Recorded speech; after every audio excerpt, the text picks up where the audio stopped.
New Africa Broadcasting Network. Welcome to NABNTV studio as we present yet another edition on our series of programming right here. I have with us this evening Dr. Aluya, who is a regular presence right here in our studios. Welcome. Thank you. And then I have the pleasure of introducing Ike Ekweremadu. I believe I pronounced that correctly. That's correct. Okay.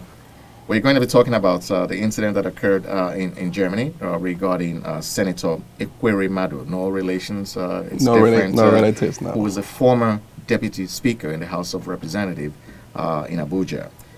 The senator was attacked in Germany by a group of IPOB members. By IPOB, I mean the Indigenous People of Biafra. There was an incident that occurred, and it's all over the social medias, all over television. I was wondering what you guys, you had the pleasure of looking at it. Not a pleasure, but you were able to observe the video, correct? Yes. Okay, what's your take on what occurred? Well, any of you can. It was a very disheartening and disturbing video to watch, in the sense that in an advanced country like Germany, we have a group of people who basically just hijacked a program and then took advantage of disabusing an individual, an esteemed member of the Nigerian society who came for a program in Germany. It was disheartening, it was disgraceful and disturbing that it happened to, any individual, as a matter of fact, not to talk of the former Deputy Senate President, I think. However,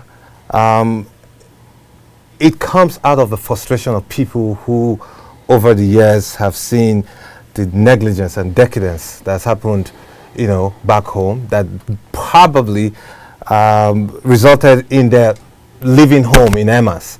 And you understand that when you live in another country, especially out of frustration, out of desperation, and you go to another country, you may not be properly prepared or equipped to adjust into a society like that. We all understand what it feels like when you move from a developing country to a developed country. It takes a process of adjusting into the system.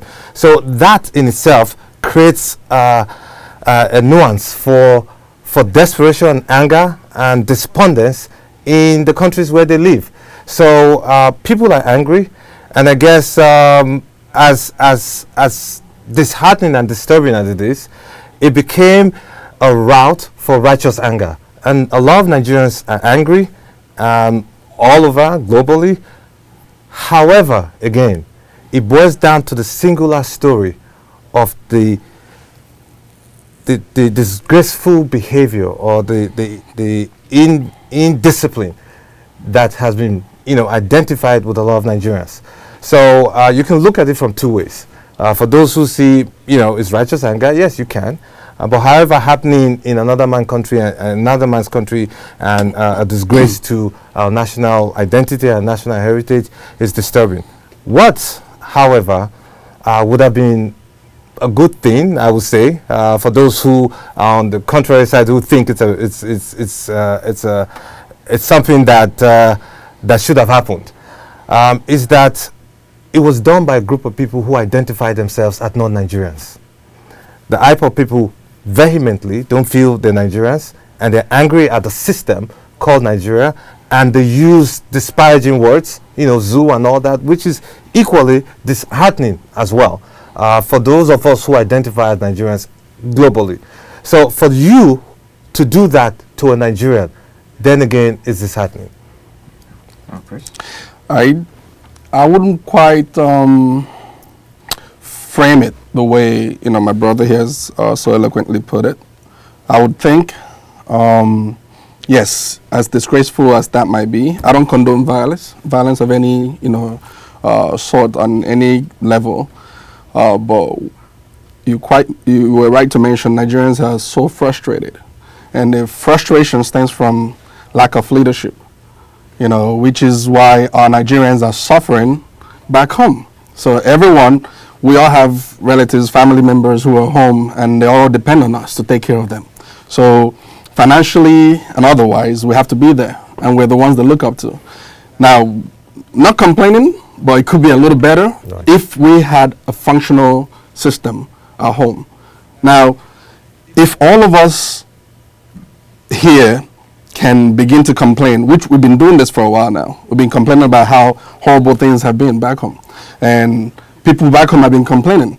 And the thing is, I just recently realized that people at home are a little too more, like a little fearful for their own safety and their own well-being when they speak up. So they kind of look forward to a group. And actually, this is you might not believe this, but they reach out to people over here and say, you guys can speak for us. Please speak for us when they come there. Now, is another issue if you really want to acknowledge that if Ike Ekweremadu should have been the person to sort of like humiliate or to approach and that confront in that manner. But people expect that our leadership, who've been parading themselves around with impunity, they do everything they do in Nigeria. No one questions them. So coming here, they need to know how people feel about these things. I would probably recommend a town hall setting with them, but they will show up if they knew you want to accost them, you want to confront them. They wouldn't come. So let's have a dialogue. Let's begin to talk. I don't want anyone getting hurt in the process. But if we're worried about embarrassment, humiliation, we are the laughing stock of the nation, of the world. You understand? So people know how rich Nigeria is in resources, in manpower, human resources, in mineral resources. God has blessed Nigeria. But what we don't have is people that go there to lead, doing their job the way their counterparts in the Western world are doing it.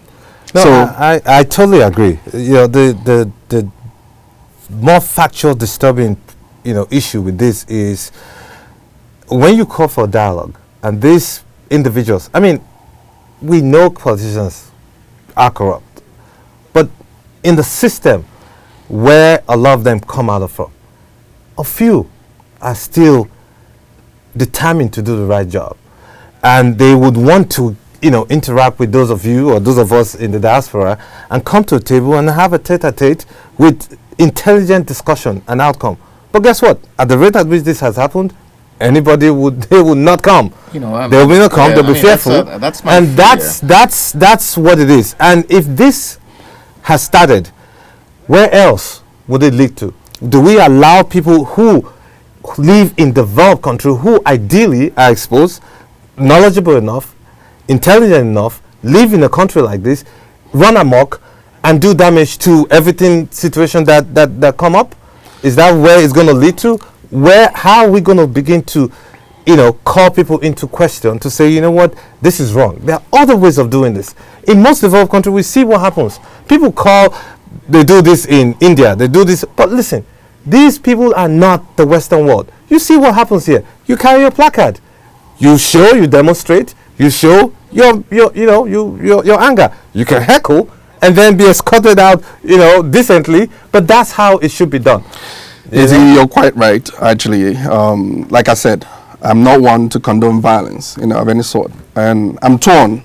I'm torn between, identifying with the frustration our people are facing back home and here. And, really trying to find the medium that will work, that will be effective. You understand? Because I think the hackling, the protests, they've all been happening for many years. We've done this. We take placards, we show up and stuff, but at the end of the day, the leadership, the people supposedly they're supposed to represent us in Nigeria, come here, they know what the Western world is like, they enjoy it, they love it for themselves and their families.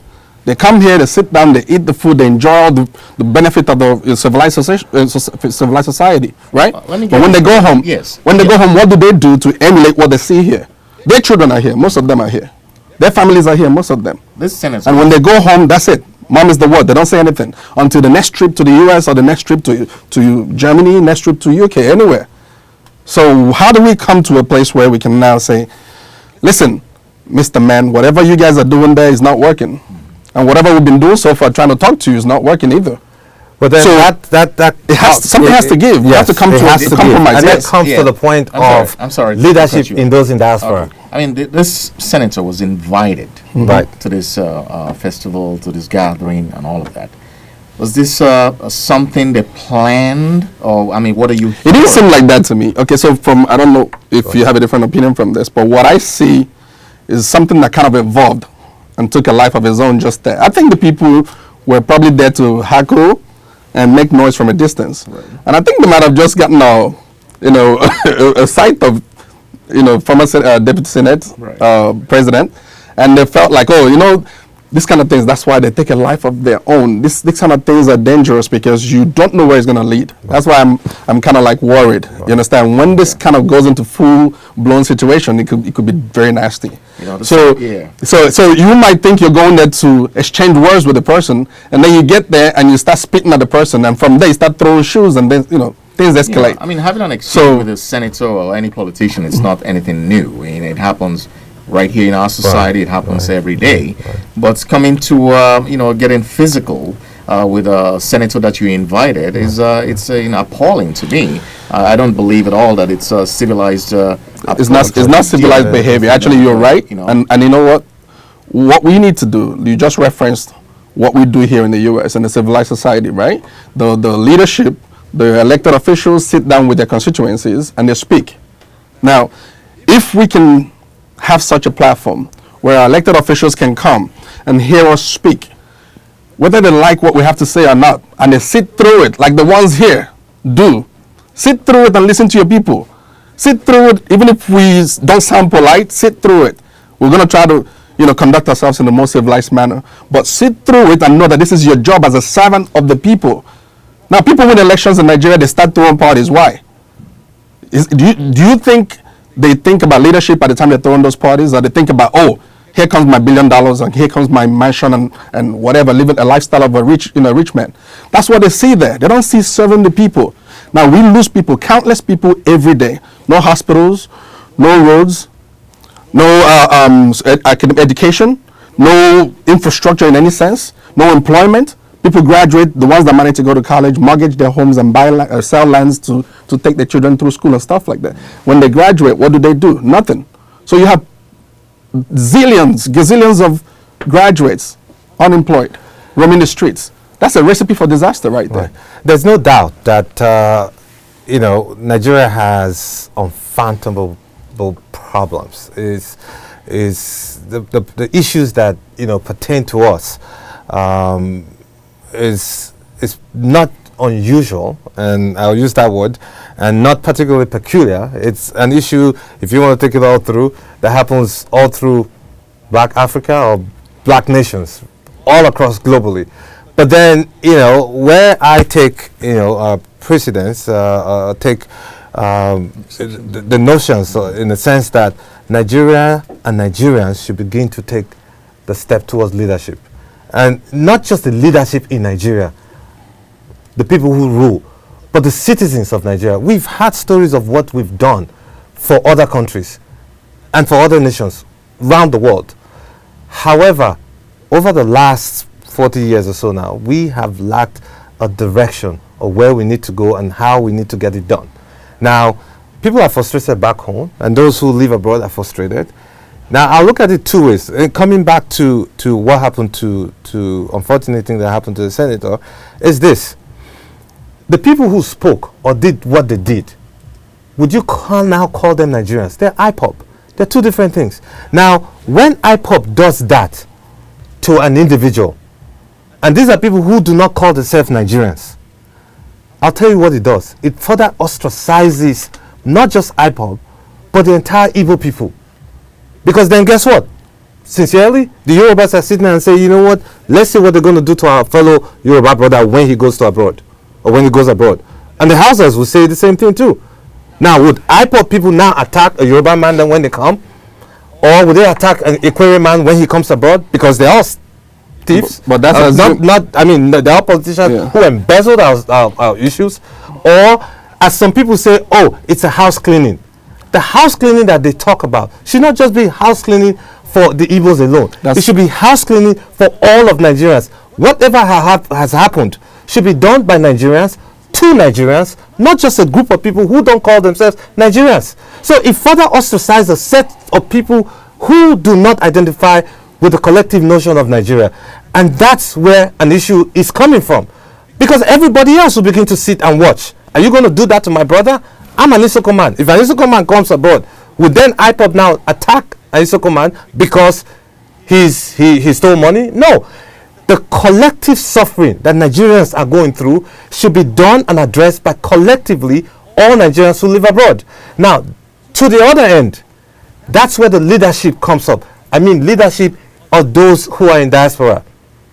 How often have we collectively sat down, those who live here, sat down to come up with solutions? I know they say, oh, I do this, I do that, I do that. But guess what? Nobody listens to you. When we come haphazardly, we don't come with a common front. I go to Nigeria, I go because as an Igbo man. I approach Nigeria as an Igbo man. I go because I'm a Yoruba man. We all have selfish, identifiable tribal inclinations. How the heck would our country move forward? So even those of us who live here, we are not very cohesive. We don't come up with a common front. We really don't. We really don't. Every Igbo stick to Igbos, Yoruba sticks to Yorubas, Hausa sticks to Yoruba. These are issues that went to the... And I'm sorry to say, but guess what? These things, a lot of people who live abroad have said, you know what, the change that will come to Nigeria, that those who will fix Nigeria will come from outside Nigeria. True. But guess what? Who are them? And how collaborative effort have they put together to create that change? Okay, so talking about efforts, collaborative efforts from Nigerians outside of Nigeria currently, I'm in support of that. And that's what we've been talking about. Actually, you and I did have a little bit of exchange of words, ideas actually on that just a little while ago. Nigerians, okay, so the people who may have attacked the senator may have declared they were IPOB. I didn't see it from the prism of IPOB attacking, Nigerian senator. I saw it as Nigerians having a problem with their leadership back home. People who are coming from home who are supposed to represent us, who are not doing much or to the extent that we expect them to do. That's the frustration I saw. So anyone can argue that part you're bringing up. I understand that. But that's not how I see everybody else interpreting it. We see it as, and it won't be about Igbos only attacking Igbo leaders or Igbos dead attacking Yoruba leaders when they come here or Hausa leaders when they come here. It's about Nigerians really, and I hear this from all Nigerians that I see here. Nigerians, I wouldn't say all, is a general statement to say all, but most Nigerians I speak to about this incident feel like Nigerians have come to the point, we're at a crossroad right now. Right. We're at a crossroad. This is where what we do will make or break Nigeria. You understand? If we can say, call a spade, get our people, like recently I just heard a group of Eastern governors, right, if I'm not mistaken, wrote a letter to the president about the incidents, the Fulani herdsmen incidents, or whatever the case is. Now, is it a coincidence that it's just now they wrote that letter? That they just woke up and thought about writing a letter to the presidency? Actually, a letter came from the Yoruba group as well. Okay, good. So this is happening because of, not that it justifies the attack. It's happening because people are seeing that people are fed up, frustrated, to the point they're willing to do anything for it now. So is it a good thing that they feel that way right now? Yes, our leadership back home should feel this way. They should. They should know that people are no longer smiling about these things. But should we hurt people for these things? No, we shouldn't. These are brothers. This is a family matter. In family discussions, you raise your voices, you do everything, but you don't kill one another, right? Yeah. So let's do that. Let's understand, yes, it's frustration that's being acted out here. It doesn't mean nobody's given license to touch anyone or destroy any family or hurt anybody, property and stuff like that. But let's agree, too, that the level of corruption at home and level of disregard our elected officials have for their constituency has gone on so much with so much impunity that no one has checked it. Right. At least, so this is a crossroad, like I said. Now we need to come to where we sit down. Right. We invite them, let them come. If we have to do under our own platform, provide security for them, additional security, so they can feel safe, let them come.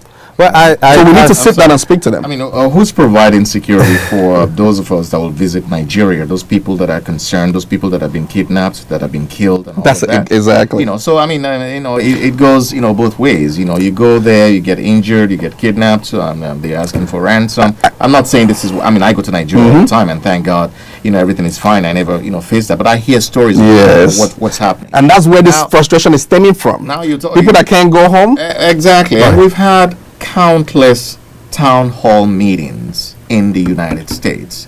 I've attended town hall meetings over and over again with leaders and so-called leaders coming in. I've hosted town hall meetings, over the years. I really, how effective are these town hall meetings? What's happening after it's all over? After we've all gathered, have a dialogue, a conversation. We're going to do this. People are volunteering, proposals and so on and so forth.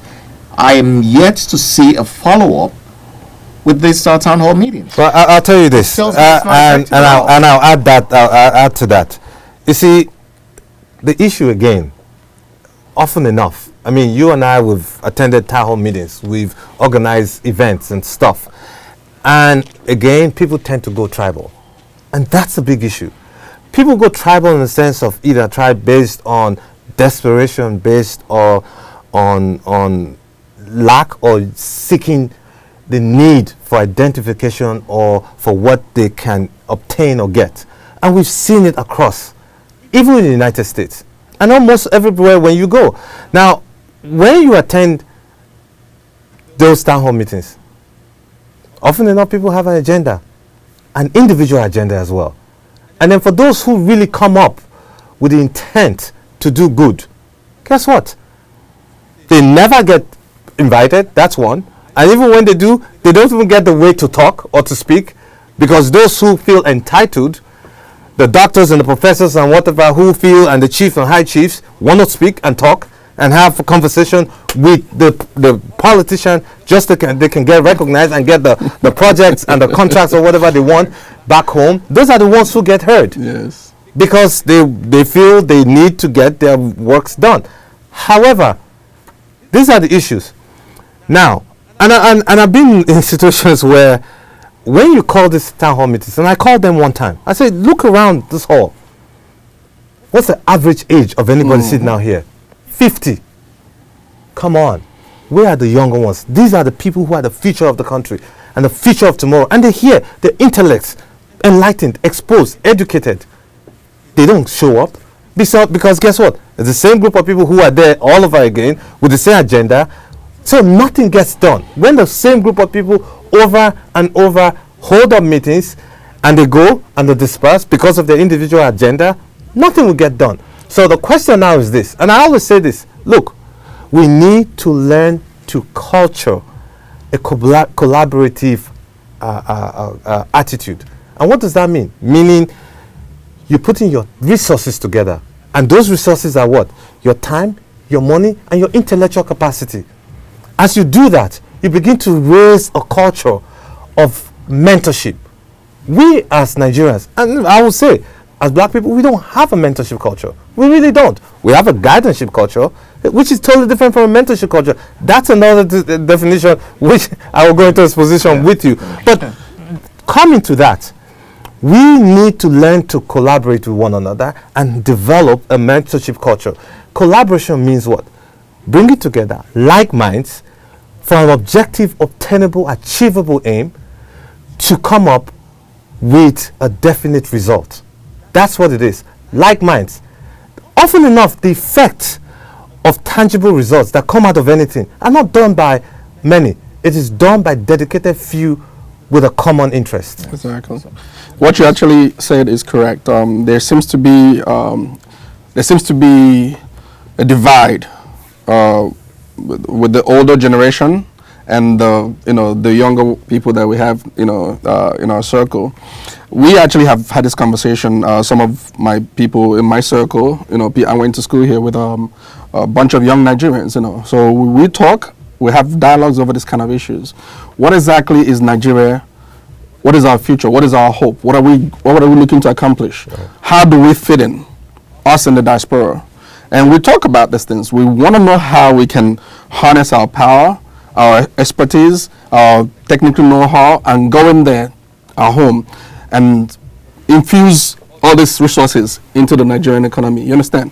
Now, we've had this conversation, and what you're saying is, yes, the average age of these people that come for this sort of dialogue or town hall, usually in their 50s, you said, and it's true.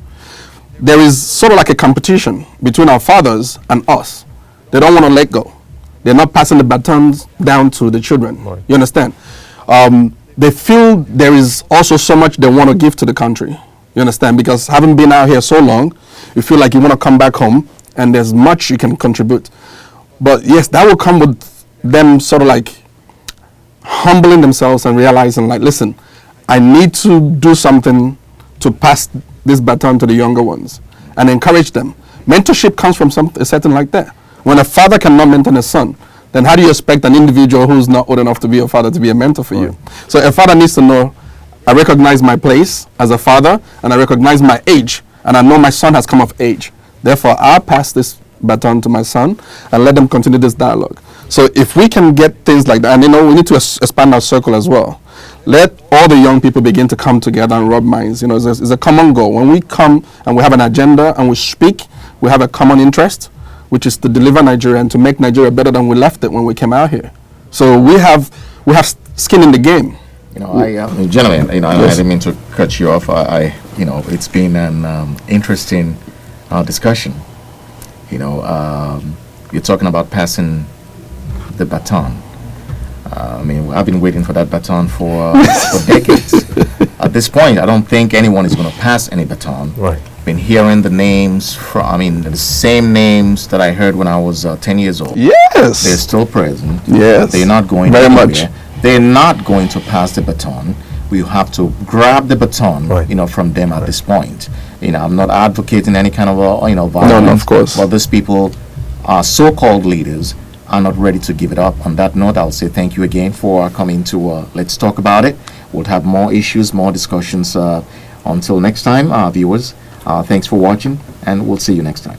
Thanks for having us. Thank you.